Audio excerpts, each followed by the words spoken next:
Praise the Lord. കർത്താവായ യേശുക്രിസ്തുവിന്റെ ധന്യനാമത്തിൽ എല്ലാവർക്കും സ്നേഹാവന്ദനം. ഇമ്മാനുവേൽ പ്രയർ മിഷന്റെ ഉറവ് എന്ന ഈ പ്രോഗ്രാമിലേക്ക് ഹാർദവമായ സ്വാഗതം. കർത്താവിൽ പ്രിയരെ, എല്ലാവരും സുഖമായിരിക്കുന്നു എന്ന് ഞങ്ങൾ കരുതുകയാണ്. നിങ്ങളെല്ലാം ഓർത്തുകൊണ്ട് ഞങ്ങൾ പ്രാർത്ഥിക്കുന്നു. നിങ്ങൾ നൽകുന്ന എല്ലാ നല്ല പ്രോത്സാഹനങ്ങൾക്കും ഞങ്ങൾ നന്ദി പറയുകയാണ്.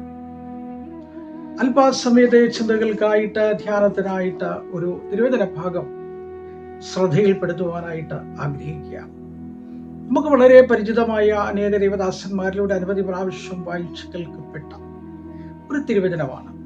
അത് ഞാൻ നിങ്ങളുടെ ശ്രദ്ധയിലേക്കൊന്ന് കൊണ്ടുവരാൻ ആഗ്രഹിക്കുന്നു. അതിന് ആധാരമായിട്ട് ന്യായാധിപന്മാരുടെ പുസ്തകം 6-ാം അധ്യായത്തിന്റെ 12-ാമത്തെ വാക്യമാണ്. അതിങ്ങനെ വായിക്കുന്നു: യഹോവയുടെ ദൂതൻ അവന് പ്രത്യക്ഷനായി, അല്ലയോ പരാക്രമശാലിയെ, യഹോവ നിന്നോടുകൂടെയുണ്ട് എന്ന് പറഞ്ഞു. പ്രിയമുള്ളവരെ, നമ്മൾ പല വൃത്തികൾ വായിച്ച് കേൾക്കപ്പെട്ട ദൈവവചനമാണ്. അനേക ശ്രേഷ്ഠന്മാരായ ദൈവദാസന്മാരിലൂടെ അനവധി പ്രാവശ്യം വായിച്ച് കേൾക്കപ്പെടുകയും ആത്മാനിറവ് പ്രാപിക്കുകയും ആത്മചൈതന്യത്തിൽ നമ്മെ തീരുമാനത്തിൽ ഉറപ്പിക്കാനൊക്കെ കഴിഞ്ഞ ദൈവവചനമാണ്. പഴയ നിയമ കാലഘട്ടങ്ങളിൽ അതിശ്രേഷ്ഠനായിരിക്കുന്ന ഒരു വ്യക്തിയായി കടന്നു വന്ന ഒരു മനുഷ്യനാണ് നമ്മൾ ഇവിടെ വായിച്ചതായിരിക്കുന്ന ഗിദെയോൻ. ഗിദെയോൻ വെട്ടിമുറിക്കുന്നവൻ എന്ന വാക്കിന്റെ അർത്ഥമാണ്. ഇസ്രായേലിന്റെ ന്യായാധിപന്മാരുടെ കാലഘട്ടത്തിലെ 6-ാമത്തെ ന്യായാധിപനായിട്ട് കടന്നു വന്ന വ്യക്തിയാണ് ഈ ഗിദെയോൻ. ഗിദെയോനെ സംബന്ധിച്ച് നമ്മൾ പറയുമ്പോൾ ഇവിടെ വായിച്ചത്, മുന്തിരിച്ചക്കിനടുക്കൽ വെച്ച് ഗോതമ്പ് മെതിക്കുമ്പോൾ ദൈവത്തിന്റെ ദൂതൻ കാണുകയും ആ ദൈവത്തിന്റെ ദൂതൻ പറഞ്ഞ വാക്കാണ് ഇവിടെ വായിച്ചത്: പരാക്രമശാലിയെ, നീ എന്തിനിവിടെ ഇരിക്കുന്നു? യഹോവ നിന്നോടുകൂടെ ഉണ്ട് എന്ന് പറയുന്നു. പഴയ നിയമ കാലഘട്ടങ്ങളിൽ ഇസ്രായേൽ മക്കൾ യാത്ര ചെയ്ത് കടന്നു വരുമ്പോൾ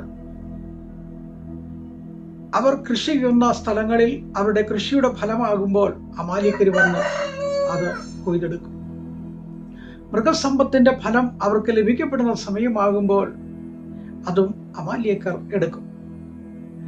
അങ്ങനെ ഇസ്രായേൽ എന്ത് ചെയ്താലും അതെല്ലാം കൈക്കലാക്കുന്ന അനുഭവമാണ് ഇസ്രായേലിനുള്ളത്. അവർ വളരെ ഞെരുങ്ങാൻ തുടങ്ങി. സാമ്പത്തികമായും മാനസികമായും ശാരീരികമായും ഒരുപാട് ക്ലേശങ്ങളിലൂടെ കടന്നു പോകുന്ന അനുഭവങ്ങളാണ് നമുക്ക് കാണാൻ കഴിയുന്നത്. ന്യായാധിപന്മാരുടെ പുസ്തകം 4-ാം അധ്യായത്തിന്റെ ആ അവസാന ഭാഗത്തേക്ക്, ആ ആദ്യ ഭാഗത്തേക്ക് നമ്മൾ കടന്നു വരുമ്പോൾ അവിടെയും നമുക്ക് കാണാൻ കഴിയുന്നത് വളരെ ഞെരുക്കം അനുഭവിക്കുന്ന ഒരു ജനവിഭാഗത്തെ നമുക്കവിടെ കാണാൻ കഴിയുന്നു എന്നുള്ളതാണ്. അവർ നിലവിളിച്ചു, കഠിനമായി ഞെരുക്കിയതുകൊണ്ട് ഇസ്രായേൽ മക്കൾ യഹോവയോട് നിലവിളിച്ചു. അപ്പോൾ അവരെ ശക്തമായിട്ട് ഞെരുക്കുന്ന ഒരു സാമൂഹികമായ പശ്ചാത്തലത്തിലാണ് അവർ ജീവിച്ചത്. അവർക്കും അവരുടേതായിരിക്കുന്ന മക്കൾക്കും അവരുടേതായിരിക്കുന്ന ലക്ഷ്യത്തിൽ എത്തിച്ചേരുവാൻ കഴിയാത്ത വിധത്തിൽ അവരെ മാനസികമായി ശാരീരികമായി തളർത്തിക്കൊണ്ടിരിക്കുന്ന അനുഭവങ്ങളാണ് മിദ്യാനിൽ നിന്നും എപ്പോഴും ഉണ്ടായിക്കൊണ്ടിരിക്കുന്നത്. അതുകൊണ്ട് ഗിദെയോൻ എന്ന് പറയുന്ന ഒരു മനുഷ്യൻ അവരുടെ കണ്ണിൽപ്പെടാതെ വണ്ണം, അവരുടെ ശ്രദ്ധയിൽപ്പെടാതെ വണ്ണം, വീട്ടിലുള്ളതായിരിക്കുന്ന മാതാപിതാക്കൾക്കും സഹോദരങ്ങൾക്കും ഒരു നേരത്തെ ആഹാരം കൊടുക്കണമെന്നുള്ള ആഗ്രഹത്തോടുകൂടെ മുന്തിരിച്ചക്കിനടുക്കൽ വെച്ച് ഗോതമ്പ് മെതിക്കുകയാണ്. മെതിക്കുമ്പോൾ താൻ ചുറ്റും നോക്കുന്നുണ്ട്. ആരെങ്കിലും കാണുന്നുണ്ടോ? വരുന്നുണ്ടോ? പിടിക്കപ്പെടുമോ? നഷ്ടപ്പെടുമോ? ഒരുപാട് ചിന്തകൾ. കാരണം ഭയന്ന് ജീവിക്കുന്ന ഒരു കാലഘട്ടമാണ്. ശത്രുവിനെ ഭയന്നുകൊണ്ട് കടന്നു പോകുന്ന ഒരു അനുഭവമാണ്. അതുകൊണ്ടാണ് അവർ ആരും കാണാതെ വണ്ണം ഗോതമ്പ് വിരിക്കുന്നത്. ഒരു നേരത്തെ ആഹാരത്തിന് വേണ്ടി, ഒരു നേരത്തെ വയർ നിറയ്ക്കുന്നതിന് വേണ്ടി, വീട്ടിലുള്ളവർക്ക് ഒരു ആശ്വാസമായി തീരേണ്ടതിന് വേണ്ടി, വീട്ടിലുള്ളവരെ തൃപ്തിപ്പെടുത്തേണ്ടതിന് വേണ്ടി താൻ ഗോതമ്പ് മെതിച്ചു കൊണ്ടിരിക്കുമ്പോൾ അത് ദൈവത്തിന്റെ ദൂതൻ കണ്ടു. എന്നെ കേൾക്കുന്ന പ്രിയമുള്ള ദൈവജനമേ, ഈ ഗിദെയോനെ പോലെ നമ്മുടെ ക്രിസ്തീയ ജീവിതത്തിൽ നമ്മെ ദൈവം വിളിച്ച് വേർതിരിക്കപ്പെടുന്നു. അതൊരു സുവിശേഷനാകട്ടെ, അതൊരു ശുശ്രൂഷകനാകട്ടെ, അതൊരു ജോലിയുള്ള വ്യക്തിയാകട്ടെ, കുടുംബനാഥനാകട്ടെ, അവരുടേതായിരിക്കുന്ന ജീവിത ലക്ഷ്യങ്ങളുമായിട്ട് മുൻപോട്ട് കടന്നു പോകുമ്പോൾ നമ്മുടെ ഉള്ളിലുള്ളതായിരിക്കുന്ന കാഴ്ചപ്പാടുകൾക്ക്, നമ്മുടെ ഉള്ളിലുള്ളതായിരിക്കുന്ന ലക്ഷ്യബോധത്തിൽ എത്തിച്ചേരുവാൻ കഴിയാത്ത വിധത്തിൽ നമ്മളെ ഞെരുക്കിക്കളയുന്ന ചില ശത്രുക്കളുടെ ശക്തികൾ നമ്മളെ ചുറ്റും ആവരണം ചെയ്യുകയാണ്. നമ്മുടെ വളർച്ചയെയും, നമ്മുടെ സമ്പത്തിനെയും, നമ്മുടെ ആശയങ്ങളെയും, നമ്മുടെ കാഴ്ചപ്പാടുകളെയും, നമ്മുടെ ലക്ഷ്യത്തെയും അതൊരിക്കലും വ്യാപ്തിയിലെത്തരുതേ എന്ന് ആഗ്രഹിച്ചുകൊണ്ട് ശത്രുവായിരിക്കുന്നവൻ അവൻ്റെതായിരിക്കുന്ന ശക്തിയോടുകൂടെ അവൻ തല ഉയർത്തിപ്പിടിക്കുമ്പോൾ എന്തു ചെയ്യണമെന്ന് അറിയാൻ കഴിയാതെ, എങ്ങോട്ട് പോകണമെന്ന് തിരിച്ചറിയാൻ കഴിയാത്ത വിധത്തിൽ വളരെ വ്യാകുലപ്പെട്ട, നിരാശപ്പെട്ട, ഭവനത്തിലാകട്ടെ, ജോലി സ്ഥലത്താകട്ടെ, ശുശ്രൂഷയിലാകട്ടെ, ഏലിയാവിനെ പോലെ ആ ചൂരച്ചെടിയുടെ കീഴിലാകട്ടെ, പാറയുടെ പിളർപ്പിലായിരിക്കട്ടെ, എന്ത് ചെയ്യണമെന്നറിയാൻ കഴിയാത്ത വിധത്തിൽ നിരാശയുടെ ആഴങ്ങളിൽ കിടക്കുമ്പോൾ കാണുന്നവരായിരിക്കുന്ന ഒരു ദൈവമുണ്ട്. ആ ദൈവം എന്തിനാണ് വിളിച്ചത്?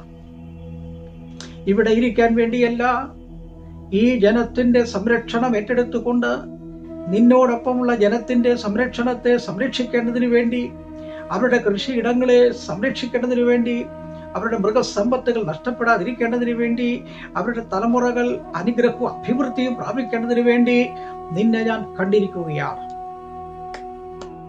ദൈവം നമ്മെ കണ്ടിരിക്കുന്നത് ചില ലക്ഷ്യത്തോടു കൂടിയാണ്.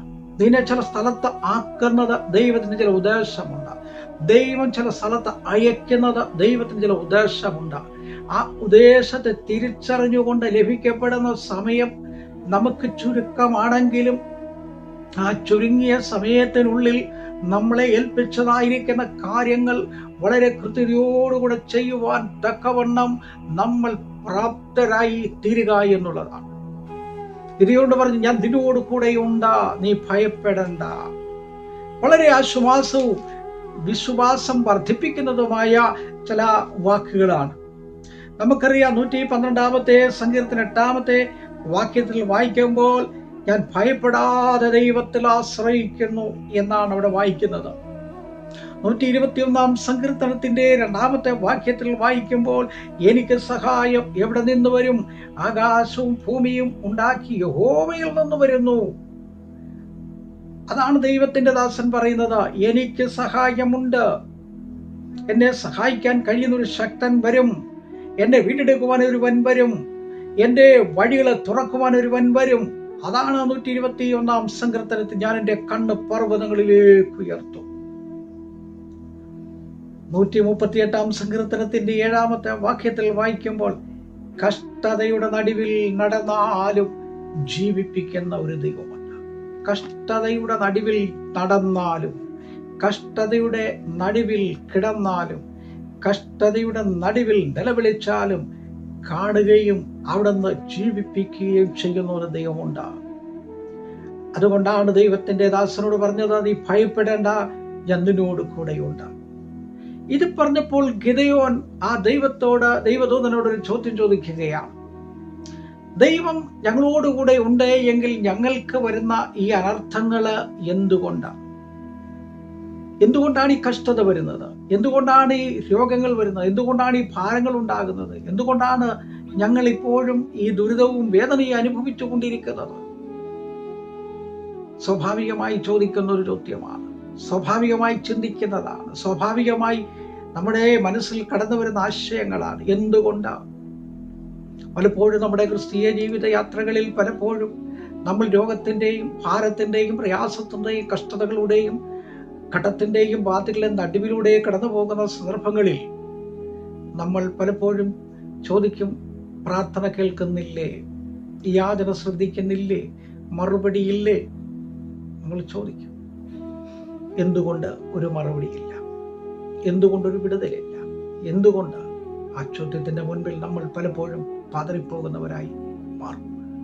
അതുകൊണ്ട് പ്രിയമുള്ളവരെ, ആ ഗിദെയോനെ ബലപ്പെടുത്തിയത് ഒരു സമൂഹത്തിൻ്റെ വീണ്ടെടുപ്പിന് വേണ്ടിയാണ്, ഒരു ശുശ്രൂഷയ്ക്ക് വേണ്ടിയാണ്.